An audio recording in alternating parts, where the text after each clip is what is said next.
Shalom, eu sou o Moré André e hoje nós falaremos sobre uma questão muito profunda dentro dos escritos da Torá e também do dito Novo Testamento. A primeira análise que vamos seguir já é bem conhecida daqueles que já estudam esse assunto durante algum tempo, que seria exatamente a genealogia de quem é o grande Messias de Israel. Então, dentro dessa análise, nós devemos primeiro entender de uma forma mais plena o que é uma árvore genealógica. Uma árvore genealógica, ela traz a ascendência, ou conhecido também como descendência de uma pessoa, e trata somente da sua raiz biológica. Se uma pessoa descende da outra, geralmente elas vão ter traços de DNA em comum. E é por isso que o Taná e a Torá, eles estipulam uma questão dentro desse entendimento, para que a pessoa possa avançar e entender como tudo se dá organizadamente dentro da Torá. Quando nós adentramos aos estudos da Torá, na sua parte principal, a gente vai ver que toda a Torá ela vem descrevendo a genealogia, não só do povo judeu, assim como também a genealogia de Adão, a genealogia de Noa, a genealogia de Abraham e também as genealogias da tribo de Israel. Sempre foi muito importante essa genealogia, justamente por conta de se entender mais profundamente esses porquês, ainda que o nível seja peixe aqui que estamos discutindo. Então, por isso que há um apontamento onde o próprio Novo Testamento aponta o uso dessa genealogia para comprovar a veracidade do personagem ali descrito. Eu gostaria, antes de continuar essa aula, chamar a atenção de vocês para um texto que existe no Novo Testamento, descrito em Mateus 5,37. E lá é dito o seguinte: seja, porém, o vosso falar sim, sim, não, não, porque o que passar disto é de procedência maligna. O próprio Novo Testamento nos chama a observar a questão da palavra e daquilo que não se deve avançar além do que é a verdade. Sim, sim e não, não. Tudo aquilo que passa disso realmente não tem validade para a Torá. Com isso, então, nós devemos entender profundamente o que o Taná está falando a respeito de um Mashiach. O Mashiach, ele é descrito como alguém que viria trazer um entendimento maior da Torá e também do Taná. Segundo o Zohar e segundo o livro de Obadias, não seria um Mashiach só, mas seriam vários Mashiachins, vários homens que viriam mediante esse tempo de existência e trariam um ensinamento mais profundo da Torá. Dentro da questão aqui que nós estamos discutindo, então nós trazemos a questão mais básica, que é a questão sobre a alegação cristã do Messias, descrito no Novo Testamento, em contrapartida com os escritos do Taná. Quando lá está prometido o que aconteceria para a vinda desse Mashiach, é realmente encontrado dentro dos próprios textos.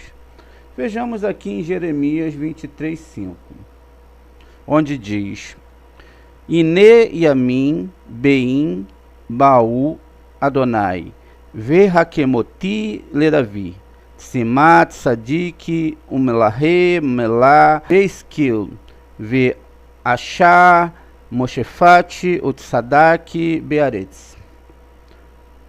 A tradução do texto é mais ou menos a seguinte: dias virão, diz o Eterno, que estabelecerei para Davi um ramo justo, um rei que reinará e prosperará e fará justiça e retidão na terra. Jeremias 23, 5. Esse título, que é mais conhecido como esse Mashiach que virá, será que ele será bem Davi, o filho prometido de Davi, e que será o Mashiach que tanto se espera. Também a gente sabe que Davi, ele recebe uma promessa do Eterno e ele mesmo é chamado de o descendente do trono, conforme é descrito em 2 Samuel 7,16. E assim, o profeta Ezequiel ainda escreve mais. Ele escreve o seguinte: meu servo Davi será rei sobre todos eles, haverá um só pastor para todas elas, eles seguirão minhas regras e obedecerão fielmente as minhas leis. Assim permanecerão na terra que dei ao meu servo Jacó, na qual habitaram vossos pais, eles e seus filhos, e os filhos dos seus filhos habitarão ali para sempre, tendo o meu servo Davi como seu príncipe para sempre. Isso é Ezequiel 37, 24 e 25. Como os apóstolos do Novo Testamento sabiam dessas questões, então eles precisavam provar através das suas escrituras o que eles estavam falando estava certo. Então a gente deveria prestar atenção agora nos escritos do Novo Testamento e comparar o que está escrito lá no Taná, onde se tem a promessa do que seria falado, do que aconteceria naqueles dias, e assim nós podemos analisar profundamente onde existe um erro dentro disso tudo. Aqui nós temos uma tabela em 1 Crônicas 1, onde estão descritos o nome de todos os personagens, que primeiro estão em 1 Crônicas, na primeira coluna, depois em Mateus, e finalmente nós encontramos aqui o que está em Lucas. Temos aqui 1 Crônicas, Mateus no capítulo 1 e Lucas no capítulo 3. Vamos analisar a primeira questão. A primeira questão é que o primeiro descendente seria através de Salomão, porque Salomão foi o filho de Davi.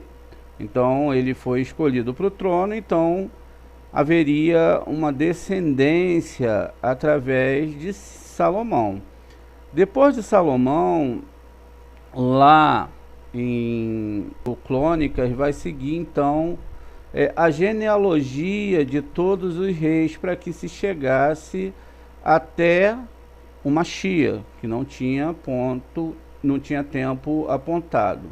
Então começa com Rehavam, Aviá, Assá, Yoshofate, Yoram, Razino, Yoá, Amazia, Azaria, Yotam, Arraiz, Ezequiá, Romená, Xanon, Yoshia, Joaquim, Jeconias, Salatiel, Pedaia, Zeruvavel, Hanania, Ixaia, Refaia, Amã, Ovadia, Shecania, Shemaiá, Neará e Lionai.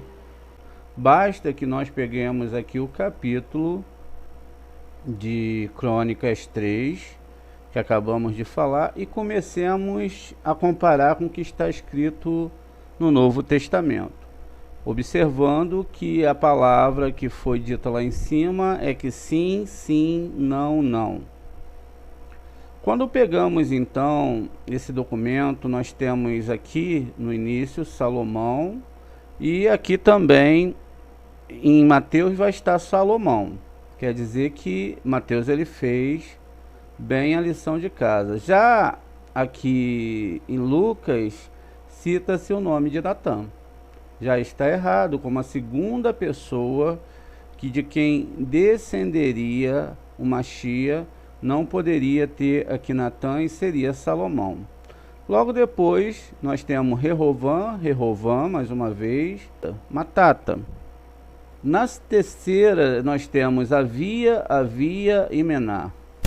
Assá e Meles, Erofate e Erroshofate e Aquim. Ioram e Onam. Vamos comparar então os nomes. Em 1 Crônicas eu tenho Salomão. Aqui em Mateus Salomão, Mateus 1 eu tenho Salomão. E também aqui em Lucas eu tenho Natan. Os nomes já mudaram porque eles tinham que ser descendentes da própria raiz de Salomão, que era descendente de Davi, que era filho de uma promessa. Logo, em Crônicas vem Rehavam, Mateus vem Rehavam, e aqui novamente Lucas Metata. E aí seguindo em Crônicas Aviá e aqui em Lucas Mená. Continua aqui em Crônicas Assá, aqui em Mateus 1 Assá e aqui em Lucas Meleá. Novamente em Crônicas Ioshafate, aqui em Mateus Ioshafate e aqui em Lucas Eliaquim. Crônicas Ioram, aqui em Mateus Ioram e aqui em Lucas Ionam. Já agora aqui começa o grande problema da árvore genealógica do Novo Testamento. Nós temos aqui Ahaziahur e não temos nada aqui na árvore sefirótica de Mateus. Um descendente de Davi já foi descartado. E aqui nós temos Iosef em Lucas, que não corresponde até agora, nenhum dos nomes corresponde com 1 Crônicas. Aí nós temos Ioash em Crônicas, Mateus está vazio, e temos aqui Yehudá em Lucas. Descemos mais uma vez aqui em Crônica, temos Amazia, temos um espaço vazio e finalmente Shimon. Então veja, aqui em Mateus já existe um buraco imenso, enquanto em Lucas nenhum dos nomes corresponderam. Continuamos então, Azaria, em Mateus Azaria também, e em Lucas Levi. Aqui em Crônicas Iotam, em Mateus Iotam, e aqui em Lucas Matate. Nós temos agora em Crônica Arrais, Mateus Arrais, e aqui em Lucas Iorim. Mais uma vez aqui em Crônica Riziquiano, em Mateus Riziquiano, em Lucas Eliezer. Aqui em Crônicas Menache, em Mateus Menache, e aqui no livro de Lucas Yehoshua. Crônicas Amon, Mateus Amon e Lucas Aqui mais uma vez Crônica Yoshia, Mateus Yoshia e Elimadam. Agora chegamos em Ioaquim. Ioaquim, temos agora mais uma vez em Mateus um buraco, e assim temos em Lucas Cossam.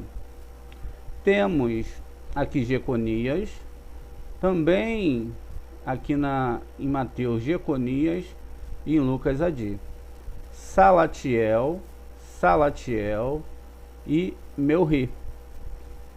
Pedaia, mais um buraco aqui no livro de Mateus e Neri. Zerubbabel, aqui em Crônicas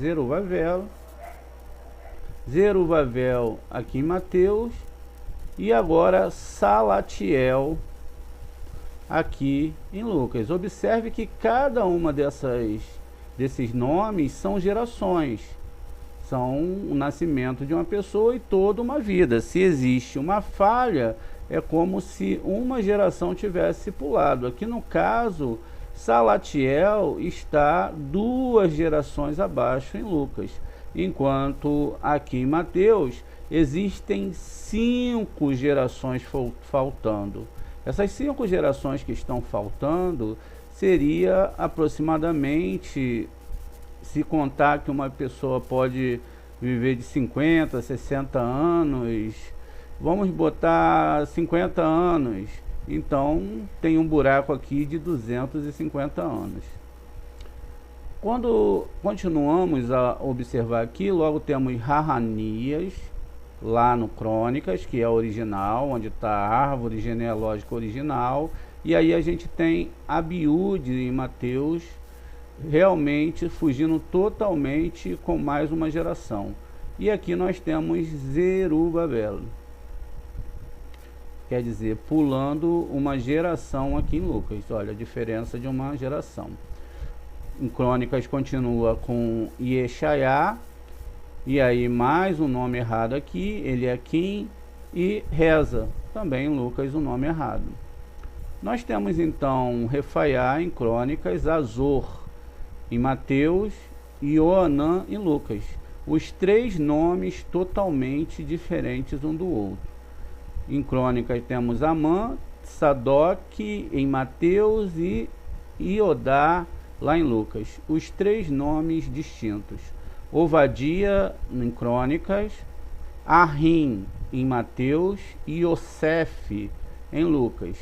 Shecania em Crônicas, 1 Crônicas 3 nós temos Shecania, Eliúde e Semer em Lucas, Eliúde em Mateus.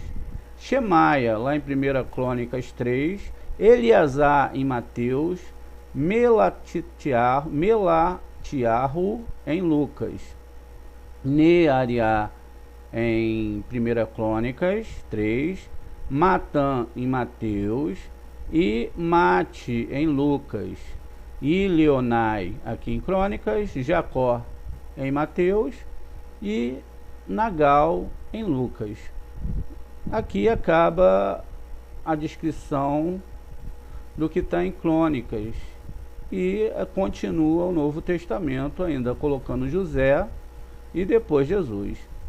O livro de Mateus continua com Esã, Naum, Amós, Matatai, Yosef, Ianai, Melahi, Levi, Matate, Eli e José e finalmente Jesus. O livro de Lucas, ele passa 1, 2, 3, 4, 5, 6, 7, 8, 9, 10, 11, 12 gerações. Enquanto o livro de Mateus passa 2 gerações. O que nós podemos observar é que dentro desse estudo que nós estamos fazendo e dessas observações, existem erros gritantes. Alguns nomes correspondem, mas outros nomes não correspondem. Enquanto em Mateus eu tenho um buraco de 5 gerações, 5 personagens que não existiram, aqui em Lucas eu tenho todos os nomes faltando. Isso mostra que de longe esses textos não batem de forma alguma com o que está escrito no Novo Testamento. Seja, porém, o vosso falar sim, sim, não, não, porque o que passa disto é de procedência maligna. Outra coisa que nós devemos observar é que toda essa questão dentro do Novo Testamento e tudo que é falado tem que ser muito bem analisado. Haja vista que o próprio Novo Testamento chama atenção por ser um livro divino e inspirado por Deus diretamente.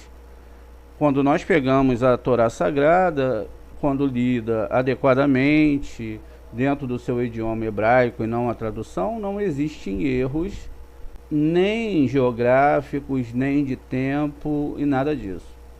A Torá, ela está preocupada muito mais em trazer uma fonte divina daquilo que ela diz, e por isso ela funciona em várias instâncias. E a responsabilidade que o Eterno tem com a Torá é a sua inerrância, não existe erro.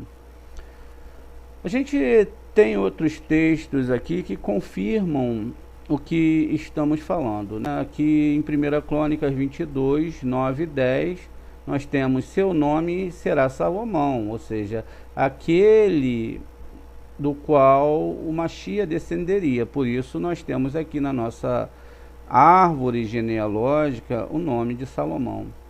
E eu darei paz e tranquilidade a Israel durante o reinado dele, e ele vai construir um templo em honra do meu nome, e eu serei seu pai e ele será meu filho, e eu firmarei para sempre o trono do reinado dele sobre Israel. Salomão é quem é prometido. Quando nós pegamos ali no livro de Mateus, nós temos aqui que está registrado a genealogia de Jesus Cristo, filho de Davi, filho de Abraão, mostrando que existe um erro gritante, não só um erro. Se fosse uma única letra, segundo o Taná, já seria descaracterizado para ser um escrito divino. Com o tamanho do rombo que existe aí dentro dessas questões, onde há uma grande elasticidade mental para provar que Deus tem um filho, quando na verdade o próprio Deus confirma em Isaías, onde ele diz: eu sou o primeiro e eu sou o último. Nós devemos entender que se ele é o primeiro, não há outro além dele que seja primeiro. E se ele é o último, ele não tem descendente. Com isso, nós devemos avançar e entender cada vez mais essas questões dentro da Torá. É por isso que Paulo, ele nas suas cartas, ele dizia que os estudantes não deveriam perder tempo com grandes genealogias intermináveis e controvérsia, mas eles deviam promover a obra de Deus, que é pela fé, o que nunca foi a questão do que é dito pela Torá. Isso você pode encontrar em 1 Timóteo 1,4. Além disso, é citado sobre as 14 gerações que haveriam dentro da Torá, de um ponto, de um dirigente até outro dirigente, contam-se 14 gerações até Jesus. O que acontece aí é que tenta-se fazer uma gematria com o nome de Davi, que é descrito com Dalet, um Vav e outro Dalet, que dá 14, mas que na verdade existe um erro gritante, e não haveria nenhum motivo de se fazer isso, porque isso não consta dentro das escrituras hebraicas. Outro ponto que nós devemos discriminar aqui e observar é que, sendo Jesus uma cópia de deuses de Roma, que eram gerados de relação entre deuses e mulheres humanas, o que é proibido lá em Gênesis, onde os anjos deitaram com as mulheres dos homens e nasceram gigantes, nós devemos trazer isso para cá, porque o que é pecado para um anjo também é pecado para o Eterno. Analisando então que ele é filho de Deus, ele não deveria ter nenhuma genealogia. E assim nós encerramos essa explicação. Esperamos você para a próxima aula. Shalom, até a próxima.